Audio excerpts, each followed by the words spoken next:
Hi friends, ನಾನು ಇವತ್ತು ನಿಮಗೆ ಕೊರೋನಾ ಅಪ್ಡೇಟ್ಸ್ ಮತ್ತು ಅದ್ರ ಬಗ್ಗೆ ನೀವೆಲ್ಲ ಏನೆಲ್ಲ ಪ್ರಿಕಾಷನ್ಸ್ ಅನ್ನು ತಗೋಬೇಕು ಮತ್ತು ಈಗ ಆಲ್ರೆಡಿ ಪ್ರೆಗ್ನೆನ್ಸಿ ಮಹಿಳೆಯರಿಗೂ ಕೆಲವೊಂದು ಕಡೆ ಎಲ್ಲ ಸೋಂಕು ತಗುಲಿದೆ. ಹಾಗಾಗಿ ಮಹಿಳೆಯರು ಪ್ರೆಗ್ನೆನ್ಸಿ ಮಹಿಳೆಯರು ಏನೆಲ್ಲ ಮುನ್ನೆಚ್ಚರಿಕೆಗಳನ್ನು ತಗೋಬೇಕು ಮತ್ತು ಎಲ್ಲ ಸಾರ್ವಜನಿಕರು ಏನೆಲ್ಲ ಪ್ರಿಕಾಷನ್ಸ್ ಅನ್ನು ತಗೋಬೇಕಾಗುತ್ತೆ ಇದು ಕೊರೋನಾ ಬಗ್ಗೆ ಮತ್ತು ಅದರ ಅಪ್ಡೇಟ್ಸ್ ಮತ್ತು ಏನೆಲ್ಲ ಸೇವಿಸಬೇಕು ಮತ್ತು ಏನೆಲ್ಲ ಸೇವಿಸಬಾರದು ಅಂತಂದು ತಿಳಿಸ್ಕೊಡ್ತಾ ಇದ್ದೀನಿ. ನೀವು ಇನ್ನೂವರೆಗೂ ನಮ್ಮ ಚಾನಲ್ಗೆ ಸಬ್ಸ್ಕ್ರೈಬ್ ಆಗಿಲ್ಲ ಅಂತಂದ್ರೆ ಕೂಡಲೇ ಸಬ್ಸ್ಕ್ರೈಬ್ ಬಟನ್ ಪ್ರೆಸ್ ಮಾಡಿ ಸಬ್ಸ್ಕ್ರೈಬ್ ಆಗಿ ಪಕ್ಕದಲ್ಲಿ ಇರುವಂತಹ ಬೆಲ್ ಬಟನ್ ಪ್ರೆಸ್ ಮಾಡಿ ನಿಮಗೆ ಹೊಸ ವಿಡಿಯೋಗಳ ಬಗ್ಗೆ ನೋಟಿಫಿಕೇಶನ್ಸ್ ಬರುತ್ತೆ.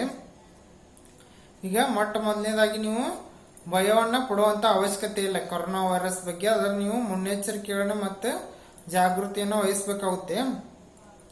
ನೀವೆಲ್ಲ ಏನೆಲ್ಲ ಸೇವಿಸಬಾರದು ಅಂತಂದ್ರೆ ಅದಕ್ಕೆ ಬೇಯಿಸದೇ ಇರುವಂತಹ ಆಹಾರಗಳು ಮತ್ತೆ ನೀವು ತಂಪು ಪಾನೀಯಗಳು ಮತ್ತೆ ಐಸ್ ಕ್ರೀಮ್ ಮತ್ತೆ ಹಸಿಯಾದ ಮಾಂಸವನ್ನ ಇವನ್ನೆಲ್ಲ ಸೇವಿಸಲಿಕ್ಕೆ ಹೋಗಬೇಡಿ. ಮತ್ತೆ ಸರಿಯಾಗಿ ಬೇಯಿಸದೇ ಇರುವಂತಹ ಆಹಾರ ಪದಾರ್ಥ ಮತ್ತು ತರಕಾರಿಗಳು ಮತ್ತೆ ತಣ್ಣಗಾಗಿರುವಂತಹ ಆಹಾರಗಳನ್ನ ಸೇವಿಸದೇ ಇದ್ರೆ ಬಹಳ ಒಳ್ಳೆಯದು. ಮತ್ತೆ ನೀವು ಏನೆಲ್ಲ ಸೇವಿಸ್ಬೇಕಂತಂದ್ರೆ ನೀವು ಹೆಚ್ಚು ನೀರನ್ನ ಕುಡಿಬೇಕಾಗುತ್ತೆ ಮತ್ತು ಗಂಟಲನ್ನು ಒಣಗಲಿಕ್ಕೆ ಬಿಡಬಾರ್ದು. ಯಾಕಂತಂದ್ರೆ ಅದು ಗಂಟಲಿನಲ್ಲಿ ಹೆಚ್ಚು ಹೊತ್ತು ವೈರಸ್ ಇರೋದ್ರಿಂದ ನಿಮ್ದು ನೀರನ್ನ ಪದೇ ಪದೇ ಕುಡಿಯೋದ್ರಿಂದ ನಿಮ್ಗೆ ವೈರಸ್ ಅದು ಅಟ್ಯಾಕ್ ಆದ್ರೂ ಕೂಡ ಅದು ಉಳಿಯುವಂತ ಸಾಧ್ಯತೆ ಇರೋದಿಲ್ಲ. ಹಾಗಾಗಿ ಗಂಟಲನ್ನ ನೀವು ಒಣಗಲಿಕ್ಕೆ ಬಿಡಬೇಡಿ. ಮತ್ತೆ ಸುಲಭವಾಗಿ ಜೀರ್ಣ ಆಗುವಂತ ಆಹಾರಗಳನ್ನ ಸೇವಿಸಿ. ಮತ್ತೆ ಅಧಿಕ ಪೋಷಕಾಂಶಗಳನ್ನು ಹೊಂದಿರುವಂತಹ ಆಹಾರಗಳನ್ನು ಕೂಡ ಹೆಚ್ಚು ಪೋಷಕಾಂಶಗಳನ್ನು ಹೊಂದಿರುವಂತಹ ಆಹಾರಗಳನ್ನ ಸೇವಿಸಿ. ಮತ್ತೆ ನುಗ್ಗೆ ಸೊಪ್ಪು, ಹಾಗಲಕಾಯಿ ಮತ್ತೆ ಮೆಂತ್ಯ ಇಂಥವೆಲ್ಲ ಶುಂಠಿ ಆಹಾರದಲ್ಲಿ ಶುಂಠಿ ಇರುವ ಕಾಳು ಮೆಣಸನ್ನ ಇರುವಂತಹ ಆಹಾರಗಳನ್ನ ಸೇವಿಸಿ.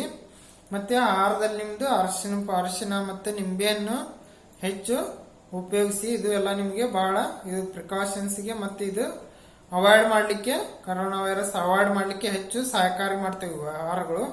ಮತ್ತೆ ನೀವು ಚಹಾ ಬದಲಿಗೆ ಇದು ಶುಂಠಿ ಇದು ಜೀರಿಗೆ ಇದರದೆಲ್ಲ ಕಷಾಯನ ತಯಾರಿಸಿ ಕುಡಿಬಹುದು. ಮತ್ತೆ ಬಿಸಿ ಬಿಸಿ ಆಹಾರಗಳನ್ನ ಸೇವಿಸೋದ್ರಿಂದ ಬಹಳ ನಿಮಗೆ ಒಳ್ಳೆಯದು. ಮತ್ತೆ ನೀವು ಬಿಸಿ ನೀರನ್ನು ಕುಡಿದ್ರೆ ಇನ್ನೂ ಒಳ್ಳೆಯದು ಬಹಳ. ಮತ್ತೆ ಕಿತ್ತಳೆಯ ಹಣ್ಣುಗಳಲ್ಲಿ ನೀವು ಕಿತ್ತಳೆ ಹಣ್ಣು ಮತ್ತೆ ಮೋಸಂಬಿ ಮತ್ತೆ ಪೇರ್ಲೆ ಹಣ್ಣು ಇವೆಲ್ಲ ಬಹಳ ನಿಮಗೆ ಇದನ್ನ ಅವಾಯ್ಡ್ ಮಾಡ್ಲಿಕ್ಕೆ ಬಹಳ ಸಹಾಯಕಾರಿ ಮಾಡ್ತವೆ. ಮತ್ತೆ ನೆಲ್ಲಿಕಾಯಿ, ಸಪೋಟ ಇವೆಲ್ಲ ಹಣ್ಣು ಬಹಳ ಒಳ್ಳೆಯದು.